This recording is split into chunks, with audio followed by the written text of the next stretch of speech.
اسی طرح وضو کے مسائل میں اس بات کا جاننا بھی ضروری ہے کہ اللہ رب العزت نے اپنے نبی صلی اللہ علیہ وسلم کے ذریعے ہمیں ایک رخصت عطا فرمائی ہے کہ وضو میں جہاں پاؤں کا دھونا ضروری ہے وہیں پاؤں پر اگر کوئی موزے وغیرہ پہنے ہوں تو اس پہ مسح کرنا بھی جائز ہے۔ یاد رکھ لیں کہ پاؤں پہ مسح کرنا جائز ہے، لیکن اس کی چند ایک شرائط ہیں۔ پہلی شرط تو یہ ہے کہ انسان نے باوضو ہونے کی حالت میں اپنے پاؤں کے اوپر موزہ وغیرہ جو ہے وہ چڑھایا ہو۔ عربی میں لفظ خف کہا جاتا ہے چمڑے کے وہ موزے جو ٹخنوں سے اوپر تک جو ہے وہ چڑھائے جاتے ہیں، اسے موزے کہا جاتا ہے۔ اسی طرح عربی میں لفظ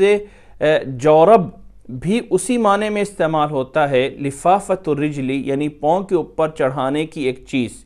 اس کے لیے جورب بولا جاتا ہے۔ لفظ خف اور لفظ جورب میں لغت کے اعتبار سے کوئی بہت بڑا فرق نہیں ہے، جہاں جورب استعمال ہوتا ہے وہیں پہ لفظ خف بھی استعمال ہوتا ہے، اور اللہ کے نبی صلی اللہ علیہ وسلم سے جورب پر بھی مسح کرنا جو ہے وہ ثابت ہے۔ تو جورب یا خف پہ مسح کرنا اللہ کے نبی صلی اللہ علیہ وسلم سے ثابت ہے، بشرط یہ ہے کہ وہ موزے یا جورب جو ہے انسان کے ٹخنوں سے اوپر تک جو ہے وہ انسان کے پاؤں کو ڈھانپے ہوئے ہوں، اور جورب جرابیں جسے ہم کہتے ہیں، جسے ہم ساکس کہتے ہیں، اگر وہ اتنی کہ موٹی ہیں کہ اس میں انسان کا پاؤں نظر نہیں آتا ہے، اگر عورتوں کی طرح بہت ہی باریک سی وہ جرابیں ہیں جس کے اندر سے پاؤں نظر آ رہا ہے تو یقیناً گویا کہ انہوں نے پاؤں کو تو ڈھانپا ہی نہیں ہوا ہے۔ تو جس میں پاؤں پوری طرح چھپ جا سکتا ہو، جس کے اوپر لفافت الرجل جو عربی میں جورب کی تعریف کی گئی ہے وہ صادق آتی ہو، تو خف یا جورب دونوں پہ جو ہے وہ مسح کیا جا سکتا ہے۔ ان میں پہلی شرط یہ ہے کہ انسان نے باوضو ہو کر طہارت کی حالت میں جو ہے وہ جرابیں یا موزے پہنے ہوں۔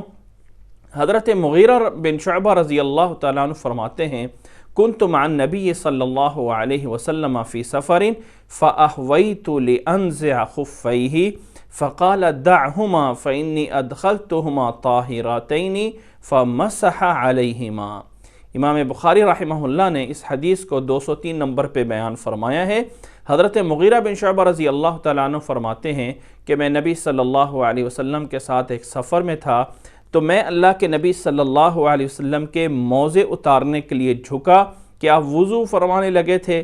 تو آپ صلی اللہ علیہ وسلم نے فرمایا دعہما، چھوڑ دیجئے انہیں، میں نے انہیں باوضو ہونے کی حالت میں پہنا تھا۔ تو اللہ کے نبی صلی اللہ علیہ وسلم نے ان پہ مسح فرما لیا۔ یہ جو مسح کرنا ہوتا ہے اس کی جو اجازت اور رخصت ہے، حضرت علی بن ابی طالب رضی اللہ تعالی عنہ فرماتے ہیں کہ جعل النبی صلی اللہ علیہ وسلم للمقیم یوما ولیلتا وللمسافر ثلاثة ایام ولیالیہن یعنی فی المسح علی الخفین۔ حضرت علی رضی اللہ تعالیٰ عنہ فرماتے ہیں کہ اللہ کے نبی صلی اللہ علیہ وسلم نے مقیم کے لیے، یعنی جو اپنے گھر میں رہ رہا ہے، سفر پہ نہیں ہے، اس کے لیے 1 دن اور 1 رات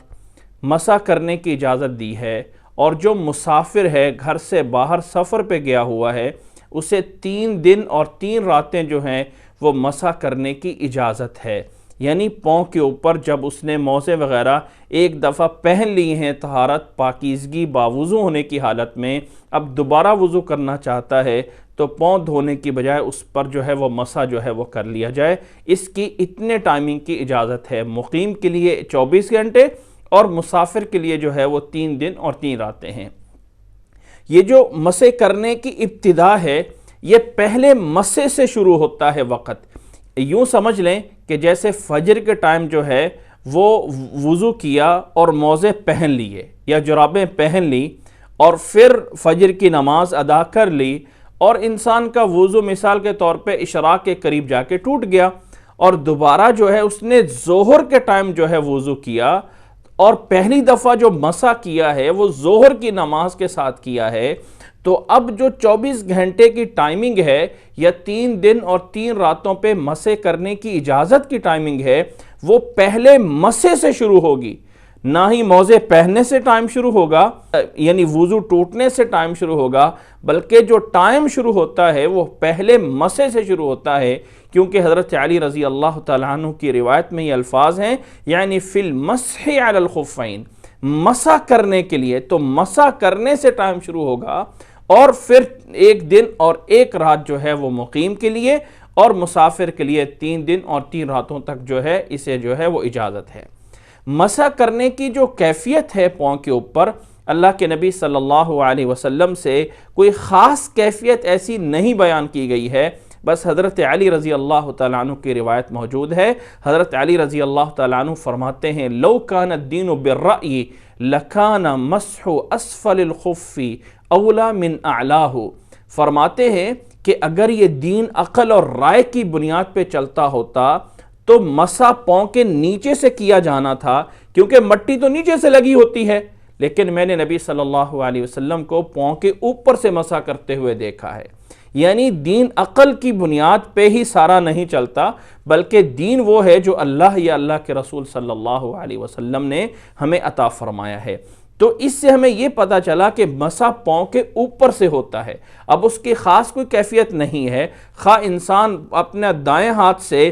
دائیں پاؤں کا مسح کر لے اور بائیں ہاتھ سے بائیں پاؤں کا اوپر سے جو ہے وہ مسح کر لے، یا یہ ہے کہ دائیں ہاتھ سے ہی دونوں پاؤں کا مسح کر لے، کسی طرح بھی پاؤں کے اوپر ہاتھ پھیر لے، اس طرح کر کے جو ہے وہ مسح ہو جاتا ہے، بجائے پاؤں دھونے کے ان حالات میں مسح کرنا اس شرط کو پورا کرتے ہوئے کہ باوضو ہونے کی حالت میں پہنے ہوں، اور اتنی ٹائمنگ کے اندر مسح کرنا، یہ اللہ کے نبی صلی اللہ علیہ وسلم کی طرف سے اس کی اجازت جو ہے وہ موجود ہے۔ اسی طرح وضو کے مسائل میں اس بات کا بھی جاننا ضروری ہے کہ انسان نے اگر وضو میں جہاں تمام اعضاء کو اچھی طرح جو ہے وہ دھونا ہوتا ہے، اگر کسی جگہ انسان کوئی زخمی ہو گیا ہے اور اس کے جسم پہ کہیں چوٹ لگ گئی ہے، ہاتھ میں کہیں لگی ہے، پاؤں میں کہیں لگی ہے، اور اس کے اوپر ایسی پٹی لگائی ہوئی ہے کہ جس کو اتارنے سے وہ زخم بڑھ سکتا ہے، یا ہاتھ ٹوٹ گیا ہے، اللہ تعالی ہمیں اس سے بچائے، تو ایسی صورت میں جو پٹی باندھی ہوتی ہے جسے عربی میں جبیرہ کہا جاتا ہے، تو اس کے اوپر بھی مسح کرنا جو ہے وہ جائز ہے۔ صرف گیلا ہاتھ کر کے اوپر جو ہے وہ پھیر لیا جاتا ہے، تو اس طرح کر کے مسح جو ہے وہ ہو جاتا ہے۔ جس جگہ پہ کوئی پٹی وغیرہ ہو اور اس کے اتارنے سے زخم بڑھ سکتا ہو، یا یہ ہے کہ اس سے اتارنے سے کوئی انسان کو بہت بڑا نقصان ہو سکتا ہو، تو ہاتھ گیلا کر کے اوپر سے پھیر لیا جائے تو یہ جو ہے وہ کافی ہوتا ہے۔ یہاں آ کر وضو کے تمام مسائل پورے ہوتے ہیں۔ اللہ تعالی ہمیں جو ہے ان تمام مسائل کو سمجھنے کی اور عمل کرنے کی توفیق عطا فرمائے۔